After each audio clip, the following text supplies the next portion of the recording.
Australia loves sport, and the Australian sporting culture is as strong as ever. Sports such as AFL and soccer are seeing record crowds and also growing numbers at a junior level. Rugby union, a once flagship Australian sport, is on a steep decline. Known as the game they play in heaven, now dead.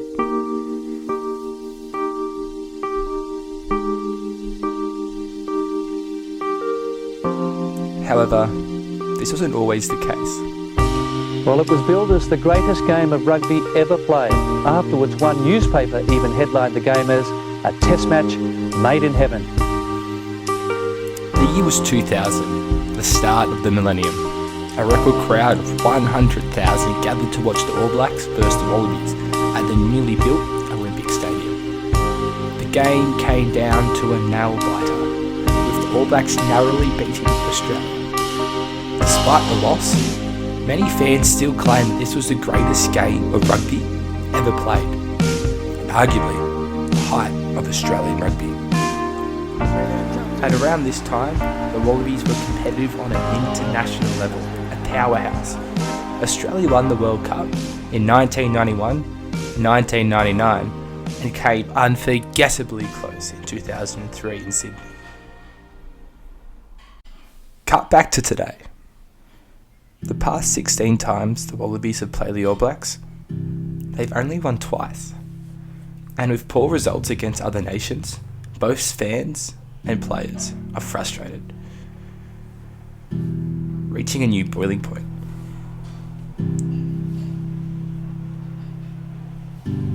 These poor results have impacted the sport. This year when Australian versus Argentina in the Gold Coast, the crowd reached 12,000, the lowest for a test match this century.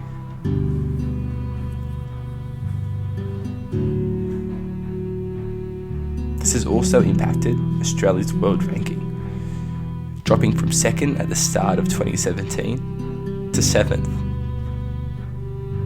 the lowest of all time. And people aren't happy.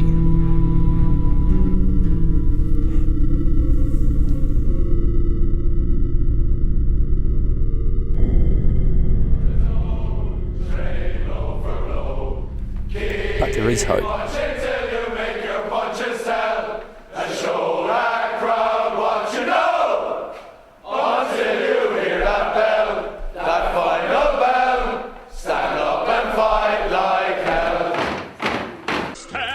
Rugby union has been around since the start of the 19th century, originating in England when Webb Ellis, a student at the rugby school in Rugby, picked up a soccer ball and started running with it. Since then, rugby has grown to become one of the world's largest sport, and rapidly growing today in Asia. An hour south of Sydney, in the northern suburbs of Wollongong, lays the suburb Woonona.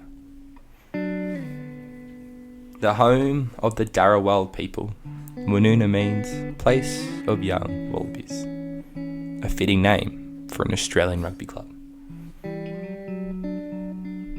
Woonona's history mirrors its neighbouring suburbs, with the majority of its residents either working in the mines of the north, such as Bulli, Corrimal and Coaldale, and supplying the minerals to Port Kembla Steelworks in the south.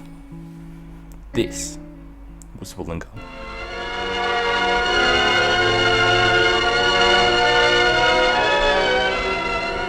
Hard coking coal mined at the Coal Cliff Colliery has an established market in Southeast Asia. The quality and consistency of Illawarra coke are also being recognised and appreciated by progressive foundry operators in this area. A short haul to Port Kembla, and Illawarra coke is on its way to foundries in other countries. A product of Australia, helping to build trade and goodwill with Australia's neighbours. Shamrocks Rugby Club was founded in 1966 by the Corrimal YWC, young Christian workers, hence the Shamrock.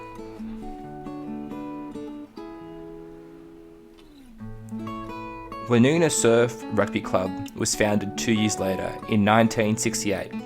The aim was to keep the members fit during the winter when the water became too cold. The surf club's home ground was Nicholson Park, directly behind it. This was the home ground once these two teams merged, before moving to Ocean Park, but we'll get to that later. Shamrocks went on to be the 1966 minor premiers, only to lose the grand final 3-0. They continued the success into 1967, winning the knockout, minor premiership and the grand final to become premiers in only their second season. They retained a minor premiers tag in 1969 to make it 3 in a row, and though they missed out on a grand final, they won a promotion to the B grade for 1969. Woonona Surf also enjoyed early success, being knockout winners and C grade premiers in 1968, beating Waratahs 16-6 in the grand final.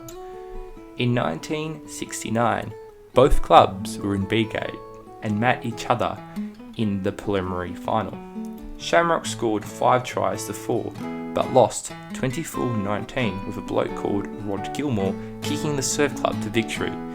Unfortunately, the Woonona Surf team lost the grand final to the Teachers College. Both teams had established a drinking base at Hooper's Royal Hotel, Woonona. A strong link developed between the two clubs, with many members becoming mates and sharing each other's company in either the surf club during the summer or the football clubs during the winter. There was also a strong rivalry on the field. Given the success of both clubs, the Illawarra District Rugby Union made it known that they wanted a Northern Suburbs club to be formed that could field 3 grades. Both clubs originally rejected the idea, but the seed had been sown, and eventually, under continued pressure from the Illawarra District Rugby Union, a meeting of members from both clubs was held at Woonona Bulli Soccer and Sports Club in 1969. After much discussion, the rivals agreed to amalgamate. However, in a sign of things to come, the unified clubs ignored the Illawarra District Rugby Union's pressure to call themselves Northern Suburbs and decided that they would call themselves Woonona Shamrocks instead. The home ground was to be at Nicholson Park. Unfortunately, the amalgamation did not initially result in the creation of a strong new club. Many players from both teams were against unification and decided not to join the fledgling club. Fortunately, to counter this loss, up to 15 ex-league players from St Paul's College, Bellambi, more young Christians, decided to sign up. This was possibly due in part to the growing reputations for social interaction, frivolity and camaraderie that were emanating from the rugby base at the Royal Hoopers, Woonona.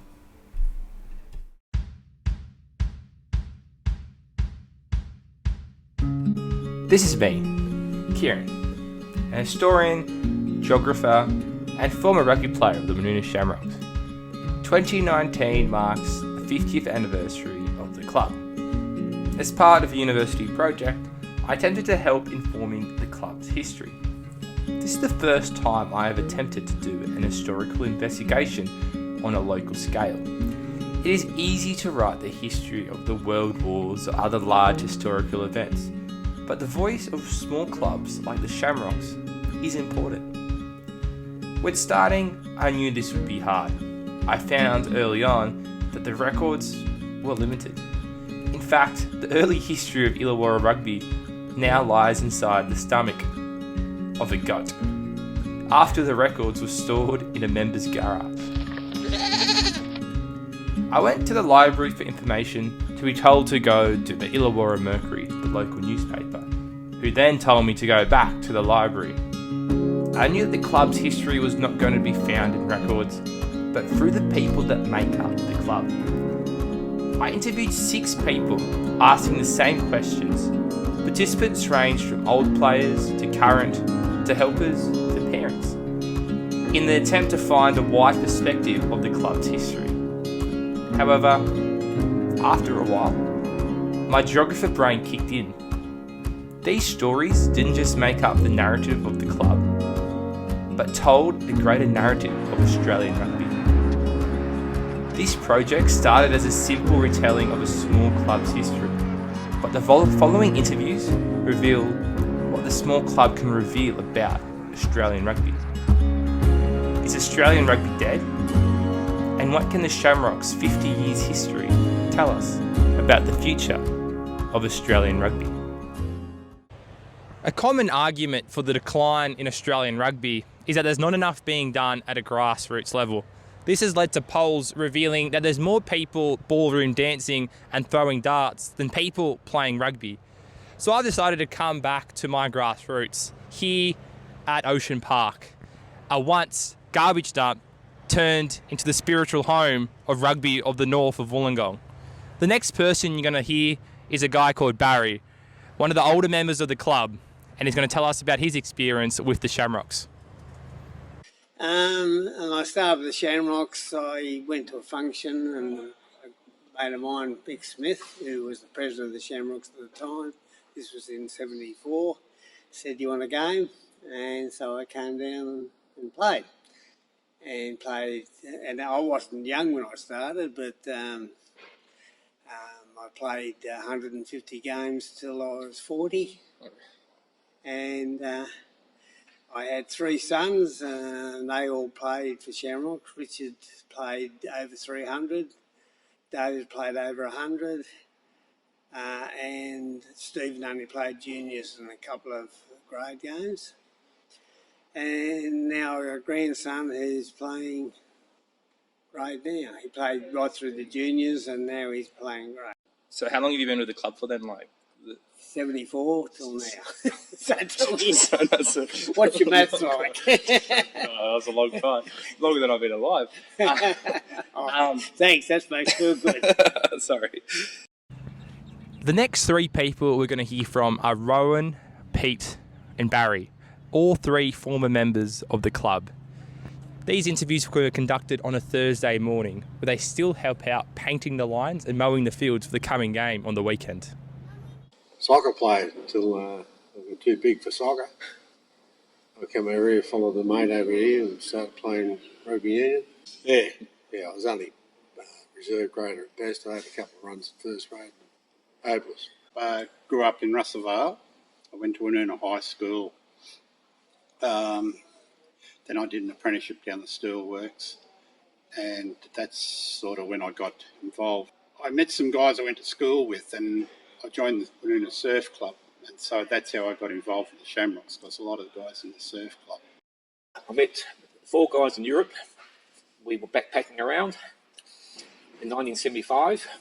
They were guys from here, Shamrock guys. I learned all of the songs over in Europe, and I sort of always on the promise about coming here eventually, and I actually got here in 87. So that was 10 years after meeting these guys. Came there, I was married, I was 34, I think. The next person we're going to hear from is Robbie, a younger member.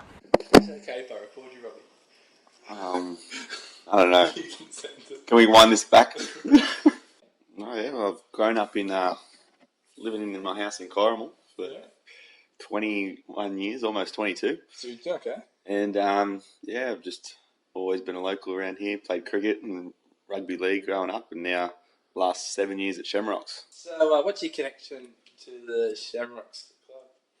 Well, my uncle was captain down there in the late 70s when they won their first grade competition. And and I've been there for 7 years. Started in when I was 16, and played all the way through into the grades. So who got you to the club? Was it your friends or your family? I think it was probably my friends. After the interview, Robbie and myself decided to go down to the pub for a beer. And who were we to meet? Lachlan and Gareth, 2 current members of the club who wanted to have a chat and tell us about their experiences as well. Black ticket number 52. God damn it! No, 25. So, can you say your names, please? Gareth Thomas. Wayne King. I live in Woonona. I started rugby at the age of 11. Maybe the age of 10. I started playing because of one of my friends named Callum Corey. Friends of friends. How about you, Gareth? How did you become involved? My dad had always been involved in rugby, and it was the local rugby club down the road. Gareth was one of my fat friends at the time. Now he's skinny. No longer fat. The last person to be interviewed is Mary, my mother, a supporter of the club. Without supporters, mothers and women in general, this club simply wouldn't run. I originally from Ireland. I met my husband in Sydney and lived in Canada for a while and then came back to Wollongong. I have 2 daughters and 1 son. My son started playing rugby when he was in primary school, initially with uni, and then I liked the name Shamrocks because I thought it was a bit Irish, and that year they didn't have any age group for him to play in at uni, so I thought my next thing is Shamrocks, being associated with the Irish. During all the interviews, each participant brought up the elephant in the room, why rugby was failing. Each participant had their own reasons and thoughts of why rugby was in decline. However, no one really seemed to have the same answer. They were all different.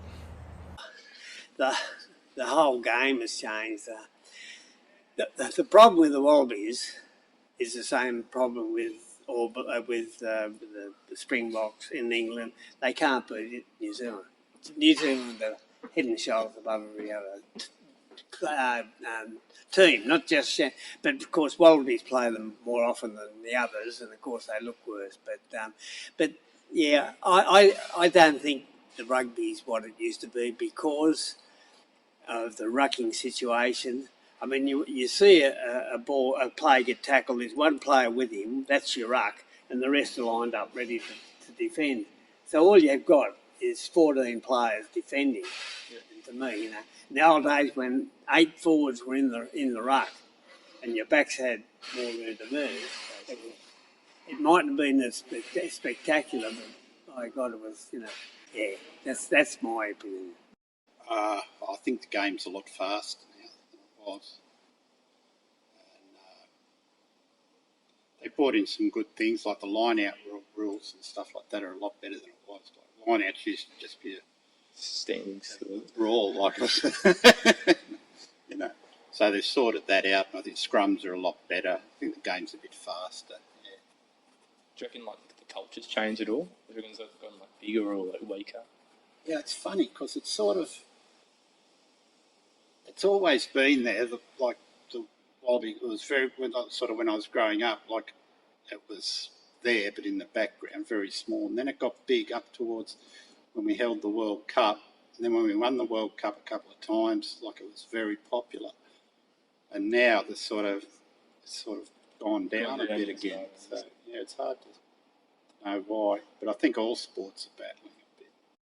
I think on an international level it has. I think the Australian team was a lot better before, and I think it's not very good now. I think it's a lot of nepotism in it because it's like a boys' club, and if your father played or your uncle played or your cousin played, well then, you know, you're automatically in the team. It doesn't matter how good a player you are. And I think as a result, rugby in Australia and locally has gone down the drain. And what do you think the future of I think it has got a long way to fall, and I think it's got a long way to get back up to the level it was previously. I think they need to pick the best kids to go through the pathways, not just because of your connections. And I think they need to put more money into the ground roots, especially primary school, high school, where that's where you pick up all your kids, because AFL are doing it, and a lot of people are going through AFL. And I think when the women won the World Cup, I think they didn't take up on the momentum and get more women into rugby, because if the women play rugby and they have children, then obviously the first choice of sport that they'll send their kids to is rugby. Whereas what's happening in AFL is a lot of women are going in, they have kids, they'll get the kids to play AFL and then rugby will be forgotten about. Things have changed. We used to abuse shit out of the referees and they come and have a drink with us.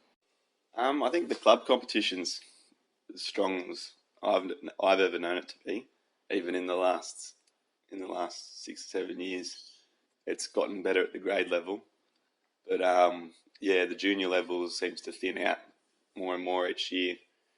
And I think you're starting to see that a bit at the top with the Wallabies and up the order. and we're hanging on. What do you think the future's for Australian rugby? It's a worry. I don't think it's gone, but the future's probably less clear than ever in terms of where our standards will, where our expectations of the Wallabies and all that will be in the next 15, 20 years. I think probably poor allocation of resources. I think you talk to a lot of people, they think after we hosted the World Cup, we really gave up any advantage we could have had over league or AFL in terms of spending that money wisely and getting in the juniors. So always had good numbers in juniors. In those days, which was the best thing they had, was 2-year age groups. Yeah. Under 11s, 13s, 15s, and 17s. And all the clubs had the 4 teams. Yeah. So there's no forfeits or buys. Now is it single? Oh, it's fucking shit. It's single age groups now. Oh, really? Okay. Most of the clubs wouldn't have more than probably 3 or 4 teams. Yeah. And they're scattered over like under 10s, 11s, 12s. And they're probably impacting people staying. Yeah, and now there's forfeits and buys. Yeah. And so to me at the moment, junior rugby's a shambles. Yeah. This is my own opinion. I reckon it'll be all gone in about bloody 10 years. But definitely junior rugby to me at the moment, thank God my boys are out of that now, because I'd be horribly impatient, pissed off with all the spare time that the kids have. Even the last couple of years here, but now there's just a lack of numbers, I believe. Yeah. See, our juniors here, up until a couple of years, we had every age group covered, but now it's just not the same, you know.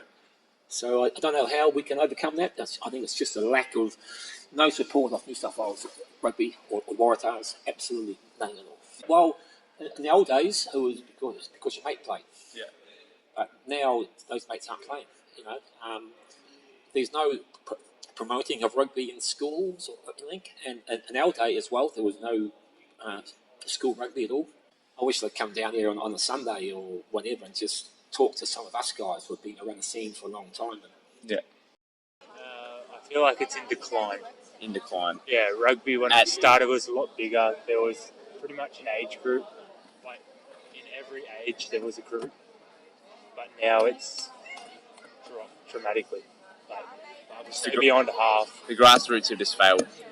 And why do you think it's in decline? Why do you think the grassroots There's are too failing? much focus on professional rugby and trying to win big competitions, and not enough focus on actually developing a game where we have players to go through. Yeah. Everything's focused around the financial base of rugby, and there's no focus on self-interest. Yeah, it's all about how much money we can make, and there's no care for how we perform or what we do. And how would you fix this problem? Is there a solution? If there was a simple, there's some questions. If there was a simple answer to that, some questions that don't necessarily have an answer. Or Honestly, you can answer. pump a heap of money into it, but it's not going to change anything. And everyone has an opinion on it, but I'm not sure if anyone's right. Do you think Shamrocks is a good example of a grassroots rugby level club? Yes. It's a good example of a club that's failing because there's not enough. It's not failing at senior level. No, but at junior level, there's not enough. There's no teams. Like we have 3 teams. But there should be, like the base is lots of young families and stuff like that. Well, but still, how could they do more at a young level to improve that? Go to the schools and stuff like Yeah, that. Actually again, promote themselves. promote yourself. The thing is, I've been in. Well, Sarah lives in Oran Park, so Camden's area, and you go to the shopping centre on a Sunday or a Saturday, and they'll have a booth set up for players for kids. Like it has nothing to do with the senior rugby. You go to Bunnings on Saturday, and there's a sausages all going. For Camden. You see, for Camden, you see it everywhere. Everywhere you look, there's something to do with Camden rugby. So like if they get 2 people from every area, community involvement. Exactly. But then the difference is we're competing in a competition where you've got a league club in every suburb up until Wollongong, minus a few areas, and then we've got a few rugby teams mixed in, and no one wants to play rugby because it's dangerous. What does it mean to be a Shamrock? And it's a tough question. It is a tough question. Yeah. It's a club that you know the people who are playing for the club and not for anything else. And when I first started, it was a very, very family orientated club because it was the players were older, right? And they all had family. So we used to go up to Hoover's pub after the game, and because we didn't have a clubhouse, we used to play at Nicholson Park, as you know. And of course, our clubhouse was Hoover's pub. So all the families used to go out there, and the kids would be out in the beer garden playing ping pong and pinball and machines and that. And that was the start of the family. Yeah. Ooh, so that's a big one. You can go a number of ways. I think I did one of my assignments at uni for it on the Shamrocks culture, and I think the big part was it's all like sort of more like an extended family, extends your contacts list. People start businesses, they always get the Shamrocks customers straight up, and you can come down after 20 years of not playing, or you can join up and be a rookie player, and you're still part of the same culture. I think we're pretty lucky we're the only northern suburb club. So I think everyone there sort of does play a lot of their juniors together and come through together, and everyone knows everyone, I think, coming through. Whereas maybe in the more Wollongong Central clubs, they might have crossed over or come from different areas. Yeah. Community. It gives you good contact with people. It's a bit of pride in it too, because the club had sort of rough starting. When it was starting, sort of nobody liked the Shamrocks, and we were sort of, new kids on the block, and so then we started doing well. And they've always been a great bunch of guys. We always had heaps of fun. We all hung out together. Like the B grade side I was in, we used to go out every Friday, Saturday night, like half the team used to all hang out together. At Hoopers? Yeah, Hoopers, yeah. I used to get all over the place. A shamrock. It's just the camaraderie, I think, between the boys and just the social aspect of it, as fact of playing the game, and a lot of the friends that you make through it, both for the boys and for the parents. You hear all the, I think half it's bullshit about the Shamrock. Not saying bullshit about the Shamrock culture and all this, but to me, we've got a good thing with our kids coming through. Most of them come up and play in grade, because their parents played in grade, so it's like a second generation coming through. It's just being fucking local, part of being a local gold mining area. They tell you one of the describers, the rugby club started by loud, foul-mouthed coal miners. That was the quote, loud, foul-mouthed coal miners started this. Well, they're all coal miners. Yeah. It means you've got a group of mates who will always back you up whenever you're with them. And it means you've got something to really enjoy on the weekend. Over the semester, I've learnt a lot about the club's history and what it means to be a Shamrock. And I'll leave you with this thought. People say that Australian rugby is dying or is dead. But spending time with the club revealed that there is still a pulse. There is still hope. When asked directly about what's wrong with Australian rugby, there seems to be no cohesive answer. But when asked what does it mean to be a Shamrock, there is a common theme.